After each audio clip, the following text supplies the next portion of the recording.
추미애 법무부 장관의 폭거, 이제 이런 것이 있었고, 또 윤석열 검찰총장이 비록 만평이기는 하지만 목이 떨어졌다 붙었다 하는 그런 일도 있었습니다.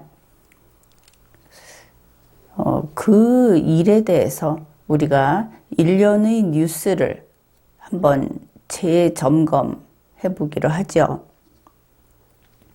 먼저 추미애 법무부 장관이 윤석열 검찰총장에게 직무정지를 했습니다.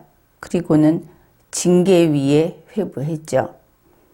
이렇게 되니까 여기에 뭐가 문제가 됩니까? 절차적 정당성의 문제가 생기는 것이죠. 물론 직무정지 하는 부분에도 문제는 당연히 있다, 이렇게 보는 것이 일반적입니다.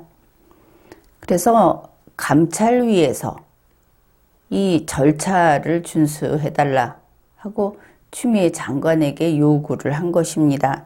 감찰위 그 위원회 소집을 먼저 해야 한다. 또 이와 동시에 검찰이 거의 총체적으로 여기에 대해서 불공정하다 하고 반발을 했고, 그뿐만이 아니라 좌파 단체라고 할 수 있는 아주 중요한, 그리고 좌파 쪽에서 큰 힘을 발휘하는 이런 단체들이 일제히 추미애 법무부 장관이 잘못했다, 이렇게 반발을 했습니다. 이제 그리고 나서 11월 30일 법원에서 그 판결이 나오게 돼 있었죠. 근데 이것이 하루 뒤로 연기가 됐습니다. 그러면서 여러 가지 일들이 벌어지게 됩니다. 바로 이 시점을 문재인 민주당의 대통령이 이제 그쪽에서 플랜 B를 가동한 시점이다, 이제 이렇게 이야기를 해 두겠습니다. 먼저 법무부 차관 고기영, 이 차관이 사직서를 냅니다. 그런데 언론에서는 뭐라고 했습니까? 법무부 차관까지 추미애 장관에게 반기를 들었다, 이렇게 아주 양심적인 차관이다, 이제 그렇게 됐죠. 법무부 차관이라는 그 직책은 추미애 장관의 차관이기도 하지만 결국 문재인 민주당 정부, 그 정부의 법무부 차관이기도 합니다. 그러니 이 사람은 문재인 씨 그리고 추미애 씨의 사람이다, 그렇게 볼 수 있겠죠. 그런데 그 사람이 이번 이 직무정지 또 징계위 회부, 이걸 가지고 나가겠다고 한 겁니다. 밖에 보도되기는 결국은 추미애 장관에게 반발해서 나간다, 이렇게 됐죠. 그러면 추미애 장관에게 반발한다면은 이 사람은 추미애 장관의 사람이 아니고 문재인 씨의 사람이다, 문재인 민주당의 사람이다, 이렇게 우리가 판단을 할 수 있겠습니다. 그러면 이게 왜 이렇게 되는 것일까? 결국 문재인 민주당 그리고 그 청와대 이쪽은 추미애 법무부 장관이 이렇게 절차도 위반하고 겉으로 보기에 대단히 불공정하고 직권남용을 하는 이런 그 지저분한 정권이 아니다, 그런 청와대가 아니다, 우리는 공정하다, 이런 의사표시라고 할 수도 있겠죠. 그렇다면 법무부 차관이 사직서를 낸 것은 결국 청와대 혹은 문재인 민주당 측의 꼬리 자르기가 시작된 것인가, 이렇게 생각을 해볼 수 있겠습니다. 그런데 이 고기영 차관이 사직서를 냈는데 보통 사직서를 내고 나면 즉시 처리되지는 않죠. 이 고기영 차관의 의사가 이 사직서를 처리하는 그 상층부까지 구속하지는 못한다 하는 겁니다. 그쪽에서 바쁘면 바쁜 대로 이렇게 일정한 그 시일이 걸리죠. 통상 한 일주일은 걸리지 않는가? 아니면은 좀 더 후임을 찾을 때까지 좀 더 걸릴 수도 있고, 이제 그렇게 생각을 할 수 있겠습니다. 이제 그리고 다음 날 12월 1일 법원에서 판결이 나왔습니다. 그런데 어땠습니까? 이 판결이 나오니까 그거 봐라. 이거 참 뜻밖이기는 하지만 법원조차도 너무나 그 충격적인 그리고 너무나 강한 그런 판결을 냈다. 언론에서는 이런 식으로 보도를 했습니다. 결국 법원에서 이 법원에서는 아마도 문재인 민주당 추미애 장관 편에서 결과가 나올 것이다. 이제 그럴 가능성이 높다고 봤던 이제 그런 경우가 되겠죠. 윤석열 검찰총장에게 불리한 그런 결과가 나올 것이다. 이제 통상적으로는 그렇게 봤던 겁니다. 그런데 판결은 파격적이고 이례적이었다. 중앙일보의 경우에는 이 법관을 거의 극찬을 했고 그의 남편까지 같이 덩달아서 칭찬을 받고 어떻게 보면 윤석열 검찰총장을 지지하는 입장에서는 준영웅처럼 그렇게 돼 버렸습니다. 그러면 이게 무엇인가? 고기영 차관이 사직서를 냈다. 그리고 법원에서 파격적인 판결이 나왔다. 마치 정의가 이루어지는 것처럼 느낀 국민들도 있을 겁니다. 세상 참 간단하구나. 만일 그게 맞다면 그렇게 말할 수 있겠죠. 이렇게 12월 1일 판결이 나오면서 윤석열 검찰총장은 즉시 직무에 다시 복귀를 했습니다.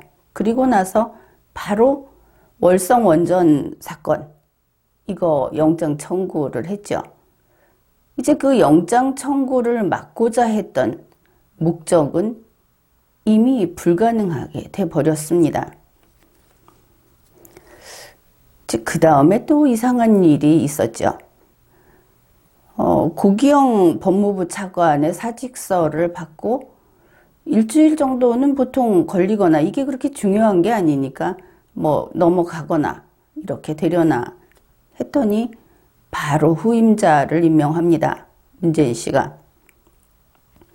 그 후임자로 온 인물도 또 특이하게 다름 아닌 이용구, 이 사람이 변호사인 것이죠.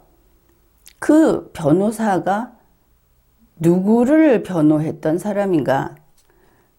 이 월성원전 사건, 백운규 전 산업통상자원부 장관의 변호사, 그 사람을 법무부 차관으로 결국 빼왔다 이렇게 말할 수 있겠죠.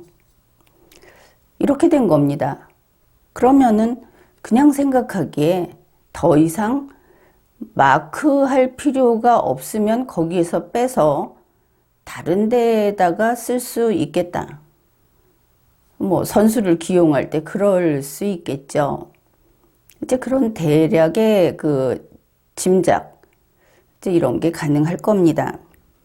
그런데 이용구 그 차관의 경우에 임명을 했을 때 이제 문제가 있다고 했죠. 집이 두 채다 뭐 이랬는데, 그런데 참 이상한 것은 그런 문제가 있으면 사전에 어떤 포석을 하든지 뭐 이랬어야 되는데, 아니 문제 없다 이런 입장인 것을 우리가 알 수 있었습니다. 그뿐 아니라 마치 미리 계획이라도 해 놓은 것처럼 도곡동 아파트를 즉시 내놨다는 것이죠.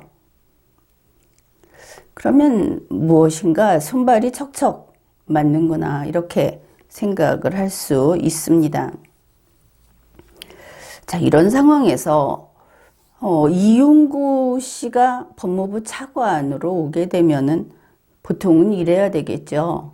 월성 원전 사건이 이게 중요하니까, 이러면 백운규 전 장관 변호는 어떻게 되는 거냐, 그 문제는 어떻게 할 거냐 이렇게 걱정을 해야 할 텐데, 뭐 다들 그 도사급이 돼가지고 그걸 걱정하는 것이 아니고, 이 사람이 윤석열 그 총장의 징계위원장을 하게 되면 이게 불공정한 게 아니냐, 이제 이쪽으로 언론에서 그 논란이 있었습니다. 하긴 그렇습니다. 백운규 전 장관의 사건은 뭐 이미 영장 청구를 했죠. 그리고 윤석열 총장을 징계해봤자 그 영장 청구를 못하게 미리 좀 막으려고 했던 거는 이제 물 건너간 일이다. 그래서 사람들이 이런 거 앞뒤 짐작해서 단지 징계위원장은 안 된다 이렇게 이야기한 것일까? 그것도 생각해 볼 수가 있습니다. 결국 여기까지 보게 되면 이번에 어느 일정 시점에 추미애 법무부 장관이 뭐 새칭 칼춤을 춘다 이런 그 표현이 나와 있을 정도로 무리를 했죠. 필사적으로 이제 이런 일을 했습니다. 그런데 문제가 굉장히 많았죠. 그 윤석열 검찰총장에게 완전히 정보를 차단한 상태에서, 그리고 또 이 위원회를 꾸릴 때도 공정성이라는 거는 정말 전혀 담보가 되지 않는 그런 식으로 하고, 그 다음에 절차도 막 건너뛰고, 또 권한 행사도 과도하게, 이게 직권남용이다. 이제 그런 평가를 받는 그런 일들을 했습니다. 그래서 문재인 씨의 이번에 이 꼬리 자르기 플랜 B는 일단은 추미애 버리기, 이제 이렇게 볼 수 있겠고, 또 하나는 백운규 전 장관과 그 기타 거기 관련된 사람들 버리기. 아마도 이들을 지키는데 전력을 쓰기보다는 자기 자신을 지키는데 쓰겠다. 이렇게 선택을 한 것으로 보이고, 플랜 B는 마련이 돼 있었다. 그게 가동된 거다. 이렇게 볼 수 있겠습니다. 그런데 이제 이렇게 되고 나서 이용구 그 차관이 징계위원장을 하면 어떻게 하느냐 이런 이야기가 나왔지 않습니까? 그러니까 문재인 씨가 법무부 차관은 징계위원장은 하지 마라. 공정해야 하지 않겠느냐. 이렇게 아주 공정한 척. 우리는 추미애하고 다르다. 이런 공정쇼를 했습니다. 그런데 거기에 질세라 이용구 차관이 나서서 그거를 쉽게 받아들이는 것이 아니고, 아니 원칙대로 징계위원장 하겠다. 그렇지만 공정하게 하겠다. 또 자기는 자기대로 굉장히 공정한 척 공정쇼를 거들고 나왔습니다. 그런데 어떻게 됐습니까? 윤석열 검찰총장의 방어권이 침해됐다. 이런 지적이 있었죠. 그러니까 지금 이 방어권 보장을 위해서 징계위를 10일로 연기를 하겠다. 아주 멋진 2중, 3중의 공정쇼를 하고 있다. 그렇게 보입니다. 그러면 문재인 씨는 워낙 쇼를 좋아하니까 공정쇼를 한다고 치는데 이용구 차관까지 왜 공정쇼를 할까? 그러면 이 사람은 공정해야 하겠죠. 공정하다 하는 그 인정을 받아야 하는 겁니다. 왜 그럴까? 이제 만일 순순히 뭐 언제나 이런 일에는 그 반전이 있으니까 그런데 순순히 추미애 장관이 이제 물러나게 되면은 그 빈자리를 이 차관이 채우게 되겠죠. 그런데 거기에서 이 사람이 특별히 공정해야 한다. 왜 그럴까? 공정하지 않아서 물러난 추미애 장관의 일의 뒤처리를 공정한 차관이 하게 된다. 그러면 이 사람은 일단 다른 일들도 윤석열 검찰총장에 관한 일도 하겠지만 추미애라는 저 불공정하고 문재인 민주당 정권의 창피거리, 그 여기에 어떤 흠밖에 되지 않았던 그 추미애 장관이라는 사람에 대해서 공정하게 그 잘못을 다 밝혀내는 일을 해야 하겠죠. 결국 소위 그 좌파 정권 내에서 내부적인 적폐청산을 좀 해야 할 것이다. 추미애 세력을 다 청소하고 그리고 추미애 장관이 그 조금은 동지적 입장에서 같은 편은 아니지만 조국 세력을 좀 남겨놨다. 이렇게 보고 있죠. 그 잔존 세력 역시 적폐청산을 해야 할 것이다. 그러기 위해서는 공정한 사람이다 하는 그런 그 이미지가 필요하다. 이렇게 보입니다. 그래서 지금 이 일련의 일들이 누가 이기고 졌다 하는 문제가 아니고 진행 중이다 하는 겁니다. 일단은 추미애 장관이 꼬리 자르기의 대상으로 보인다. 근데 거기에서 본인이 잘하면 살아남을 수도 있겠죠. 그러나 어차피 이제 서로 밀고 당기고 뭐 비유하자면은 게임이라면 죽고 죽이는 관계가 돼 버렸기 때문에 동지적 관계로 가지는 않을 것이고 윤석열 검찰총장은 어떤가? 그에 대한 어떤 제거 작업이라든지 아니면은 또 그를 적폐청산의 대상으로 본다든지 하는 문제는 또 기회가 있으면 계속될 겁니다. 이제 이것으로 끝났다고 할 수는 없죠.